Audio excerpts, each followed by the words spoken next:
네, 국내 코로나19 확산세가 거세지면서 신규 확진자 수가 1,900명에 육박했습니다. 전파력이 더 센 델타형 변이 바이러스가 유행하는 상황에서 본격 휴가철을 맞아 확산 속도가 빨라지는 것 아니냐는 우려가 커지고 있습니다. 네, 오늘 관련 소식은 이형민 세브란스 병원 진단검사 의학과 교수와 함께 짚어봅니다. 어서 오십시오.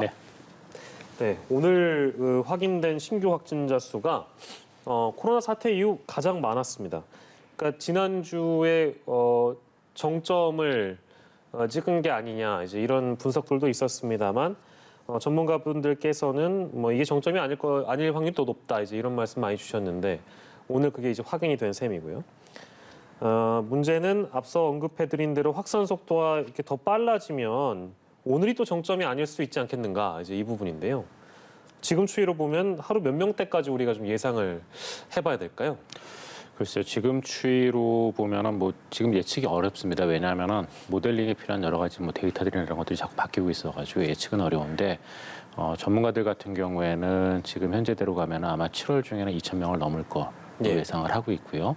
그다음에 어쩌면은 8월 중에는 2,500명, 3,000명까지도 올라갈 거다라고 예상하는 전문가들도 일부 있습니다. 근데 이제 이렇게 예상하는 근거가 저희가 애초에 이 코로나19가 6월 중순 정도부터 증가하기 시작을 했을 때 모델링을 했던 결과는 아마도 7월 말 정도쯤에 대략 한 2,100명에서 2,200명 정도 수준으로 고점을 찍고 그다음에 이제 8월 달부터 서서히 감소할 거다. 그래서 8월 말에는 아마 1,800명 정도 수준이 되지 않겠냐라는 거였는데요. 근데 여기에 이제 변수가 하나 가해졌던 게 그 데이터를 기반으로 사회적 거리두기가 굉장히 강력하게 7월 초부터 들어갔거든요. 그래서 많이 감소할 걸로 생각을 했는데 근데 문제는 우리의 생각만큼 감소하지 않았습니다. 수도권 중에서도 서울 같은 경우만 지금 2주 연속 약간씩 보합세를 이루는 정도이고 경기도는 계속 지금 증가하고 있는 상황이고요. 그다음에 지방, 비수도권 같은 경우도 지금 계속 증가하는 양상이거든요.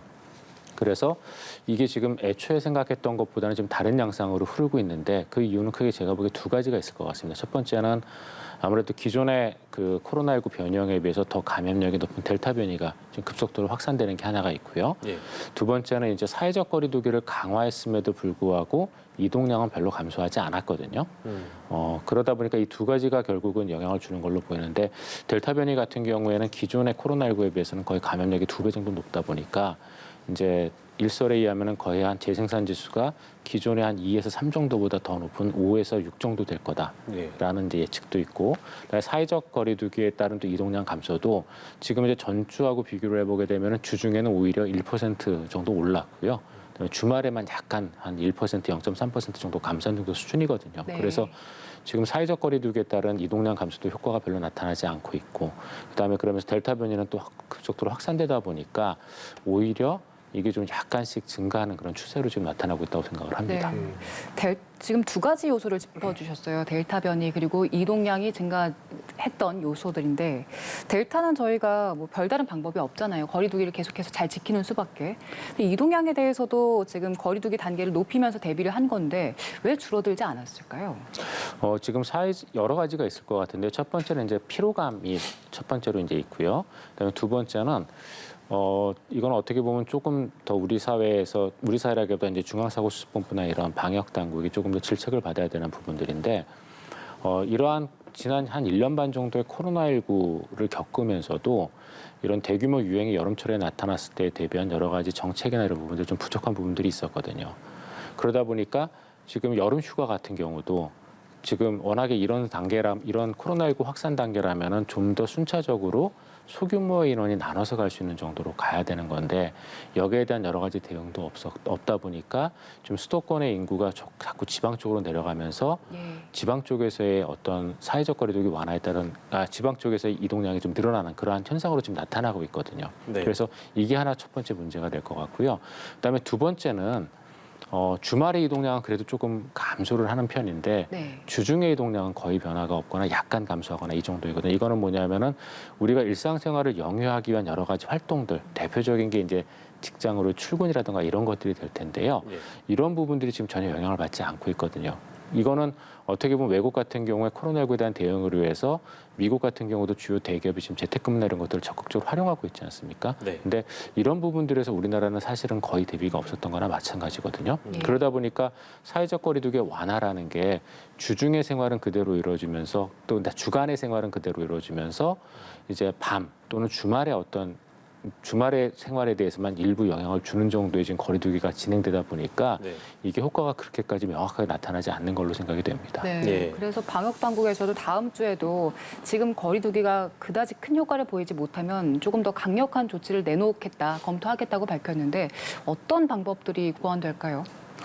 일단 생각하기에는 지금 만약에 필요한 거라면 저희가 이제 그 다음에 이제 지금까지 할 수 있는 방법들 중에서 저녁 일과 이후의 생활에 대한 것들은 이미 많이 썼거든요, 방법들을. 그게 뭐 6시 이후에 2명 이상 못 모이게, 3명 초과해서 못 모이게 한다던가 예. 이런 여러 가지 방법들을 썼는데 이런 것들 말고 지금 코로나19 확산이 일어나는 것이 주간의 어떤 통상적인 생활에서 일어나고 있기 때문에 결국은 그런 만남을 줄일 수밖에 없습니다. 그러면은 그런 만남을 줄일 수 있는 방법은 말씀드렸던 걸 재택근무를 보다 더 적극적으로 대규모로 확산을 한다던가 아니면 이동 자체를 조금 더 금지시키는 조금 더 적극적인 이제 전문가들은 이제 락다운까지도 얘기를 하고 있는데요. 예.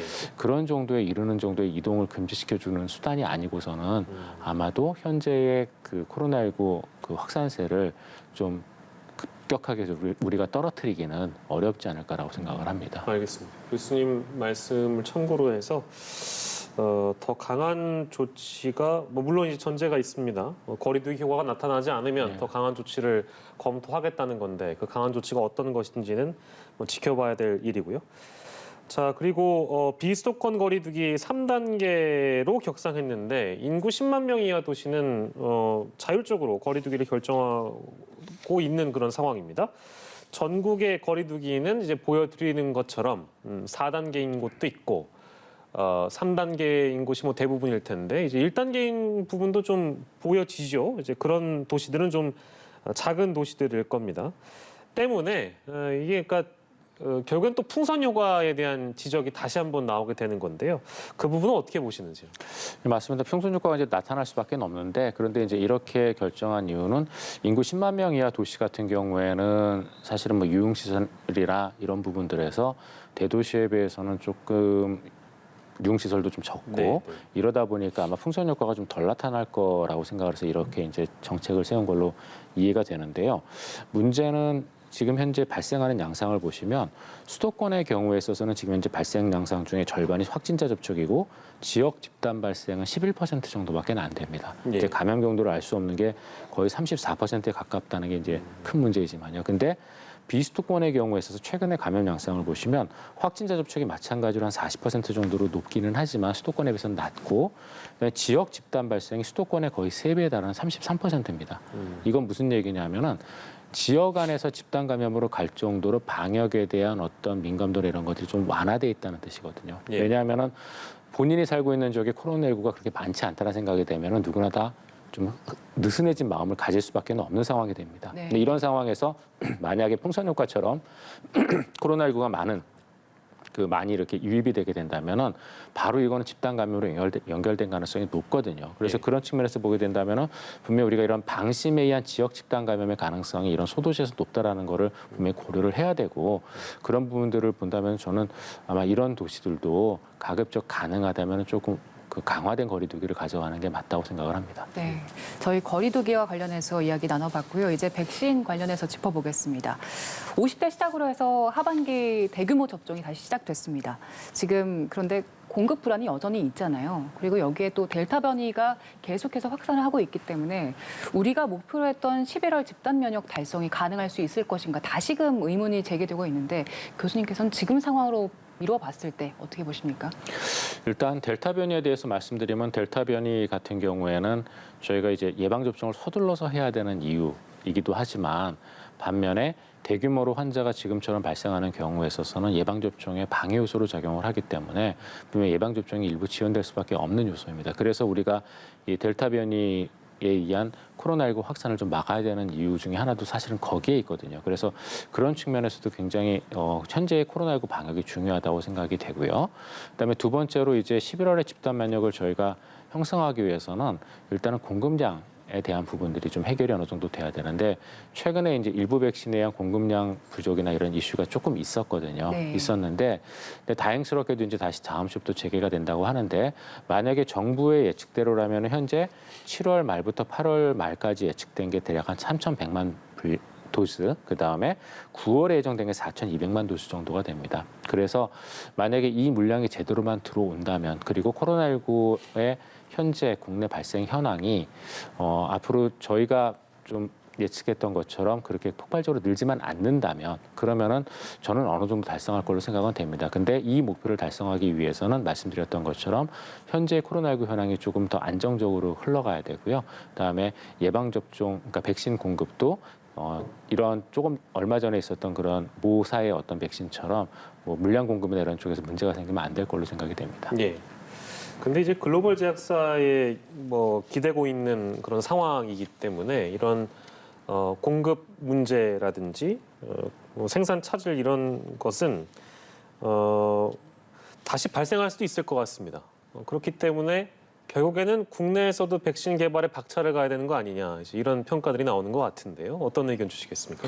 맞습니다. 백신 같은 게 더더군다나 이번에 굉장히 이제 그런 것들을 뼈저리게 느꼈을 거라고 생각을 합니다. 이제 우리나라가 여러 가지 산업 분야에서 좀 안정적인 기반을 가지고 있지만 사실 첨단 산업 분야, 특히 이 바이오 제약 분야에서는 아직까지는 그렇게 높은 수준의 개발 능력을 갖고 있지는 못했거든요. 네. 그런데 이와 같이 대규모 감염병이 언제든지 발생할 수 있다라는 것을 이번에 경험을 했고 그리고 이런 사태는 이번이 처음이 아닙니다. 우리나라가 겪은 것만 하더라도 2003년에 사스, 2009년에 신종플루, 2015년에 메르스, 2019년에 코로나19처럼 지금 4, 5년 단위마다 반복되고 있거든요. 그럼 이런 것들을 고려하면 당연히 다시 또 4, 5년 뒤에 뭐 코로나 2025 이런 게 나오지 말란 법도 없거든요. 네. 그러면은 한번 경험을 했으니 거기에 대한 기반 기술을 저는 확보를 해야 된다고 생각을 하고요. 거기에 대한 좀 전폭적인 정부의 지원 같은 것들이 있으면 좋겠다고 생각합니다. 예, 알겠습니다. 그리고 모더나 백신이요. 지금은 18세 이상에게만 접종이 가능하잖아요. 그런데 식약처에서 이제 만 12세 이상으로 접종을 허가해달라 이런 허가 변경 신청을 했습니다. 이걸 신청했다는 것은 결국에 안전성이나 효과가 어느 정도 입증이 됐다 이렇게 볼 수 있는 겁니까?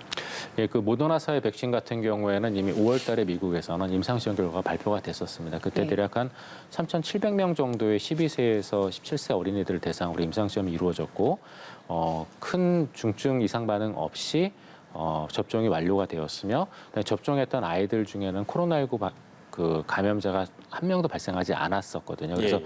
그걸 기반으로 현재 미국에서도 지금 12세에서 17세에 대해서 지금 접종이 이루어지고 있는데요. 근데 이제 이 연령대에 이 예방 접종을 하는 거는 저희가 좀 몇 가지 고려할 부분들이 조금 있습니다. 하나는 이제 해당 연령대 같은 경우에는 코로나19에 감염돼도 위험성이 이렇게 높지 않은 연령대로 알려져 있어서 굳이 예방 접종을 해야 되냐라는 의견들이 좀 있거든요. 근데 이 연령대에도 분명히 코로나19로 인한 사망자는 발생을 합니다. 미국 같은 경우에 우리나라보다 코로나19 확진자가 많았기 때문에 미국에서는 어린이 그 확진자도 꽤 많이 발생을 했거든요.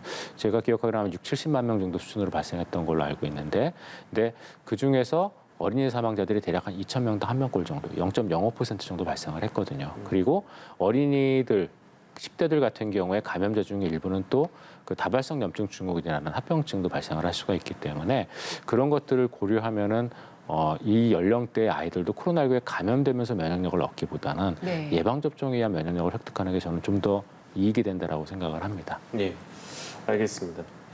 저희 처음에 이제 이 코로나 확산세에 대한 분석을 해주실 때, 뭐 물론 델타 변이의 전파력도 하나의 원인으로 찝어주셨습니다만 이동량, 휴가철이기도 하고 주중에 또 이동하는 거를 막지 못한 부분들 이런 부분 짚어주셨는데 휴가철이라서 많은 분들이 좀 떠나고 싶어하시는 분들 계실 텐데 이른바 휴가 포기자들이 늘어나고 있다고 합니다. 반면에 이 1년에 한 번 쉬는 건데 안 쉴 수는 없다 해서 수도권에서 비수도권으로 뭐 또 넘어가시는 분들 계신데 휴가를 좀 안전하고 지혜롭게 보내는 방법은 뭐가 있을까? 이게 참 어려운 질문입니다. 그냥 집에만 있으면 됩니다라는 게 사실 제일 좋은 방법이기도 할 텐데 그거 말고 실제로 휴가를 떠나시는 분들에게 어떤 조언을 좀 주시겠습니까? 뭐 저는 일단 휴가를 가실 수 있다는 것만으로도 부러운데요. 왜냐하면 저는 작년 1월부터 오늘까지 휴가를 한 번도 못 썼거든요. 아, 그러셨어요. 그것만으로도 부러운데, 근데 한 가지 좀 명심해 주실 거는 예. 지금의 코로나19 확산세가 이게 확산세가 굉장히 심각해서 사회적 거리두기나 이런 부분들을 저희가 강조를 하고 있지만 이게 언제까지 계속 가는 건 아니거든요. 왜냐하면은 우리가 지금 이 코로나19 확산에 대비해서 사회적 거리두기를 굉장히 강력하게 유지하고 있는 거는 말씀드렸다시피 코로나19에 대한 예방접종에 방해를 받지 않기 위해서이고 코로나19 예방접종은 정부 예측대로 저도 아무리 늦어도 11월, 빠르면은 아마 9월 말 10월 중순 정도면은 어느 정도는 완료될 거라고 생각을 합니다. 네네. 그래서 앞으로의 2달 싸움이기 때문에 이 2달간 예방접종에 방해를 받지 않도록 코로나19에 대한 대응을 지금 강력하게 가져가는 거거든요. 예. 그래서 아마 많은 분들께서 말씀하셨던 것처럼 그동안의 코로나19에 대한 피로감이라던가 여러 가지 이유 때문에 휴가를 간절히 원하실 걸로 생각은 되는데요. 예. 이때일수록 앞으로 2달 정도만 좀 참아주시면 된다는 것들을 명심을 해주시고 예. 좀 사람이 많이 모이는 그런 것보다는 조금 한적한 곳에서 휴가를 좀 즐겨주셨으면 좋겠고 그다음에 이제 한때 굉장히 유행을 했었지만 이제 호캉스라고 예, 그런 예, 것들도 있지 않습니까? 그런 가족끼리 동거 가족끼리 이제 그런 것들 위주로 해서 좀 시원하게 여름 휴가를 한번 보내보시는 거는 어떨까 싶습니다. 예. 네, 감사합니다. 그리고 마지막으로 영국 상황 짚어볼 텐데 19일에 프리덤데이 선언을 했었잖아요. 그때 상당히 많은 국가에서 걱정을 했었는데 지금 상황 보니까 확진자가 급감을 하고 있네요. 이게 집단 면역이 달성된 걸까요?